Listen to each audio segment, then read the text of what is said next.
Herkese selamlar. Kanalımıza hoş geldiniz. Ben İsmail Çalışmaz. Bugüne kadar hep alıcı odaklı videolar çektim. İşte Peugeot 106 almadan önce nelere dikkat edilmelidir? İkinci el araba almaya gidecekler nelerle karşılaşacak ve nelere dikkat etmelidir? Bu tarz videolar çektim. Bugün satıcı odaklı bir video çekmek gerektiğini düşündüm. Zira ben de arabamı şu an internete satışa koydum. Şu an satılık olarak ilanda bulabilirsiniz arkadaşlar.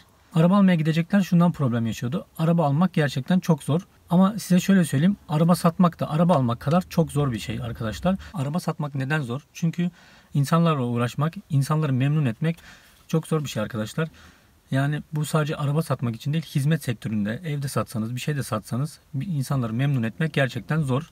Bu yüzden araba satmak şu an benim için zor oluyor. Bu zamana kadar çok motor, araba vesaire alıp sattım. Peugeot 106 satmak biraz daha sıkıntılı. Arabayı satarken herkese tek tek ayrı ayrı detay anlatmanız gerekiyor. Mesela ben şu an arabamı satılığa koydum. Bir kişi mesaj atıyor. Ona açıklama yapıyorsunuz. İşte açıklamada zaten yazmışsınız her şeyi. Ama detaylı şeyler soruyor. Onları cevaplıyorsunuz. Ondan sonra başka biri soruyor. Yine onlara detaylı şekilde cevaplar veriyorsunuz. Yani kimin asıl alıcı, kimin sadece muhabbet için mesaj attığını bilmiyorsunuz. Bu gerçekten satıcılar için çok zor bir şey ama bunun engellenmesi de mümkün değil. Yani buradan satıcı arkadaşlar da var. Beni izleyen var mı yok mu bilmiyorum. Belki videolarımı beğenmiyorlardır. İşte anlattıklarımı da doğru bulmuyorlardır bu zamana kadar. Ama şu an satıcı odaklı video yaptığım için benim yanımda olacaklarını tahmin edebiliyorum. Onlar da beni şu an çok iyi anlıyordur. Şimdi herkese tek tek açıklama yaptığınız için kimin de alıcı, kimin de muhabbet için mesaj attığını bilmediğiniz için bu bir zaman sonra sıkıyor. Bazen adam almak istiyor harbiden arabanızı ama siz belki o an artık kötü durumdasınız. Adama kötü şeyler söyleyebiliyorsunuz. Bu kez de müşteri sıkıntı yaşamış oluyor. Müşteri belki kaybetmiş oluyorsunuz ama bunun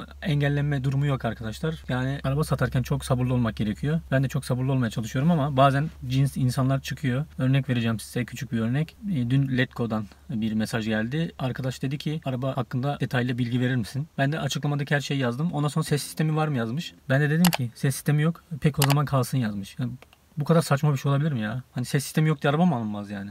Ses sistemi dediğin nedir ki? Yani ses sistemi var diye araba kazalı olsa kazalı araba mı alacaksın? Böyle küçük bir örnek. Bir şey satmak gerçekten çok zor. Bir şey sattıktan sonra malın arkasında da durmak önemli. Ben malımın her zaman arkasındayım. Sattıktan sonra beni ararlar. İşte şu sıkıntı vardı, bu sıkıntı vardı. Ben çözmeye çalışırım. Ama bir sıkıntı olunca da söylerim zaten satmadan önce. Belki bundan kaybediyoruz. Satarken çok renkli, güzel güzel şeyler anlatmak gerekiyor. Ben detayını söylüyorum. İşte ön cam çatlak, işte klimanın motoru yok vesaire gibi şeyler söylüyorum. Bunu aslında söylememek gerekiyor. Satarken güzel şeylerden bahsedeceksiniz. Örneğin aksesuar takmışsınız, işte ekstra bir şey takmışsınız. Onlardan bahsedeceksiniz. Bu tarz ince detayları söylemeyeceksiniz. Örneğin işte değişenleri söylemeyeceksiniz. İşte boya nerelerde var bunu yazmayacaksınız.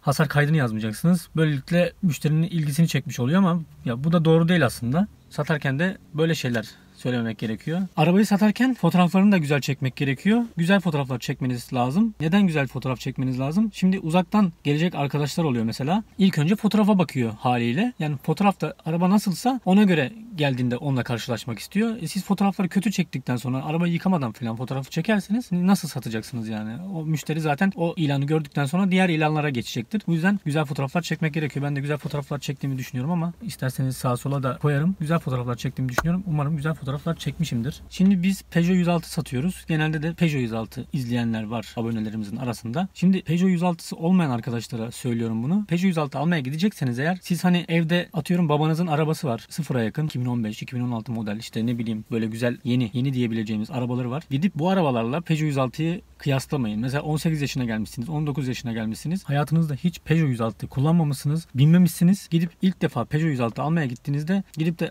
işte şurasında şu varmış, burasında bu varmış, işte şurası çatlakmış, burası kırıkmış bilmem ne derseniz yani arabayı zaten alamazsınız. 106'ların çoğu böyle. İşte boyası güzel değilmiş, şu böyleymiş, bu böyleymiş. Gidip siz zaten 15 bin liralık araba almaya gidiyorsunuz. Bekliyorsunuz ki 60 bin liralık arabanın aynısı olsun. Aynısı derken yani tıpatıp aynısı zaten olamaz da o kalitede olsun diye beklerseniz olmaz. Mesela en küçük bir şey herhangi bir yerinde çatlak olabilir bu arabanın. Ya İlla ki vardır. Almaya gittiğinizde bunu göz önünde bulundurmanız gerekiyor yani. Bunu ben satıcılar için söylüyorum. Biz mağdur durumda olduğumuz için söylüyorum yani. Yani gerçekten bu yaşta, bu fiyatlarda araba alacaksanız bunların bilincinde olmanız gerekiyor. Ve yine sözü geçmişken şunu da söyleyeyim. Alacağınız 106, 15 bin, 16 bin liralık bir 106 ise mükemmel bir şey beklemeyin arkadaşlar. Ya millet boşuna 35, 40 bin, işte 45 bin hatta 50 bine kadar çıkan fiyatlar var. Boşuna bu paraları vermiyorlar. Bir bildikleri var ki veriyorlar. Bu arabanın parçalarını bulması gerçekten çok zor. Yani sıfır parçasını bulmanız biraz zor. İkinci el piyasası biraz daha yoğun. Bu yaşta, bu fiyatlarda araba satmak gerçekten zor ama 106 satmak hepsinden daha da zor arkadaşlar. Nedenini söyleyeyim. Çünkü 106'yı bilmeyen insana satması gerçekten çok zor. Şu gözle bakıyorlar. Bu arabalar 10 bin lira, 15 bin lira. Yani o gözle bakıyorlar. Ne kadar araba temiz olursa olsun insanlar bu bilinçle bakıyor. Dediğim gibi niye o zaman çok pahalıya alıp satan var ki bunu yani? O gözle bakıyorsanız hepsi 10 bin lira etmesi lazım. Zaten ülkemizde fiyatlar epey yükseldi. Şu an Şahin Doğan da alsanız eskiden 5 bin lira, 6 bin lira olan Şahinler şimdi 10 bin liradan aşağı yok yani. Bu mantıkla baktığınızda 106'ların da pahalı olması gayet normal. Neden 15 bin, 16 bine siz gidip de 106 arıyorsunuz ki yani? Bunu Quicksilver ve GTI'lerden bahsediyorum. Diğerlerinde X-Ray modellerinde falan 15 bin liraya temiz bulabilirsiniz illaki. Ama bu modeller yani zaten zor bulunan modeller. İşte sahibinden.com'a baktığınızda 100 tane anca çıkıyor bir Quicksilver modeli. Bunun içinde temiz olanlar para edecek yani. Çok doğal bunun böyle olması. Düşünsenize Şahin aramaya çıksanız ülkede belki 1000 tane Şahin ilanı vardır. Ama 106 almaya çıksanız 100 tane vardır. Yani öyle düşünün. Bunun bulması daha çok zor. Bu yüzden bu tip arabalar hastası olanlara satılıyor.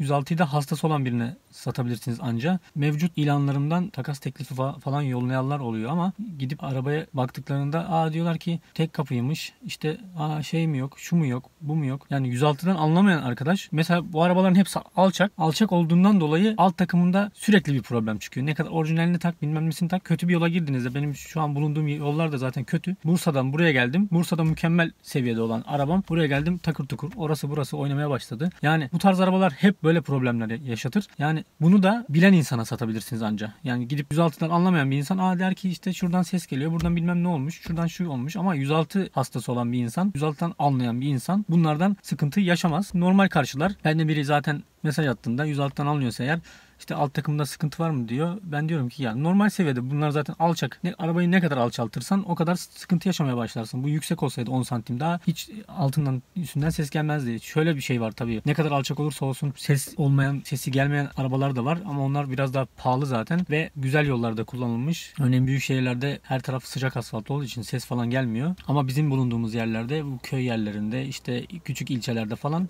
böyle sıkıntılar yaşanabiliyor. Artık lafı fazla uzatmadan konumuzu bitireceğim arkadaşlar. Videomuzu da sonlandıracağım burada. Videomuzu beğendiyseniz beğen butonuna basmayı unutmayın. Bu tür içerikleri beğeniyorsanız yorum kısmında detaylı şekilde yorum yapabilirsiniz. Şu şekilde videolar çek, bu şekilde videolar çek gibi yorumlar yapabilirsiniz. Bunlara gerçekten ihtiyacım var. Çünkü şu an ne videosu çekeceğimi bulamıyorum. Sizin yorumlarınıza gerçekten çok ihtiyacım var. Bu arada videolarımızı izleyip de abone olmayan birçok arkadaşımız var. Onlar da hala abone değilse abone olursa çok sevinirim. Gelecek videolarımızda görüşmek üzere. Hoşçakalın.